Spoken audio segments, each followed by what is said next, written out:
বাপে দিন আনে দিন খায়, আর তুমি আইটেল থেকে শিফট করো আইফোনে। রমণী, ব্যবসা কি ভালো জমেনি? আপা, মামুনি কি আপনার ব্যবসায় লাল বাতি জ্বালাই দিছে নাকি যে আপনি তাকে নিয়ে পড়ছেন? আপনার ব্যবসা যদি খুবই সংকট যায় তাহলে আপনি কক্সবাজার যান। চৌধুরী সাহেব, আপনার মেয়ের বাচ্চা আমার পেটে। তোরে তো দেখে ছেলে মানুষের মতো লাগে, তুই মেয়ে মানুষ নাকি? না, আমার মেয়ের বাচ্চা আপনার পেটে। না, তুই পুরুষ জাতির মান সম্মান আর রাখলি না। ও থুকু থুকু। শখের মানুষ ত্যাগ করেছি বস, মনটা তো পাথর হবেই। ও আচ্ছা, তাহলে এটা আপনার মন ছিল, আপনি না বললে কিন্তু বুঝতেই পারতাম না। 36 সাইজের আবার মনও হয়। গো, আপনার মাঝে কি এমন আছে? আপা, তার মাঝে আছে কলিকাতা হারবালের পাওয়ার আর নিচে ঝুলতে থাকা দুটা বিচির শক্তি। জান গো, পরিবারের ভয়ে আপনাকে ছেড়ে যাবো এমন মেয়ে আমি না।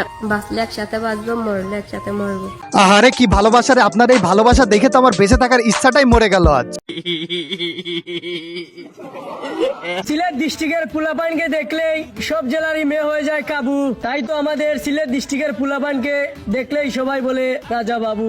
এই রাজা বাবুগুলার মাঝখানে তুই বস্তির সাপড়ি কোন থেকে আসলি? তুই কি উগান্ডা থেকে আগতম হয়েছিস নাকি সিলেটে? হ্যালো, হাই গাইস, বন্ধুরা দেখতে পাচ্ছেন আমরা দুই বন্ধু আজকে সেলুনে গেছিলাম। আচ্ছা, বুঝলাম তুই সেলুনে গেছিলি, কিন্তু সেলুনে যে কি করছিস সেটা বল। আমরা দুই বন্ধু গিয়ে সেলুনে গিয়া আমরা একটা কাটিং দিয়েছি। এটার নামটা আপনারা মনে জানেন না। এই কাটিংটার নাম হলো গিয়া হেয়ার কাটিং। তুই না বললে তো আমরা এই কাটিংটার নাম জানতেই পারতাম না যে এটার নাম হেয়ার কাটিং। আমরা তো একদিন বাল কাটিং দিয়ে আসছি, তাই না? भैंचो सारे मिलके हमको पागल बना रहे मादर चौथ के बच्चे। আজকের ভিডিওটি এই পর্যন্তই ছিল। যদি ভিডিওটি ভালো লেগে থাকে তাহলে ফেসবুক পেজটি ফলো করে দিবেন, আর কেউ যদি ভিডিওটি ইউটিউব থেকে দেখে থাকেন তাহলে ইউটিউব চ্যানেলটি সাবস্ক্রাইব করে দেবেন। ধন্যবাদ।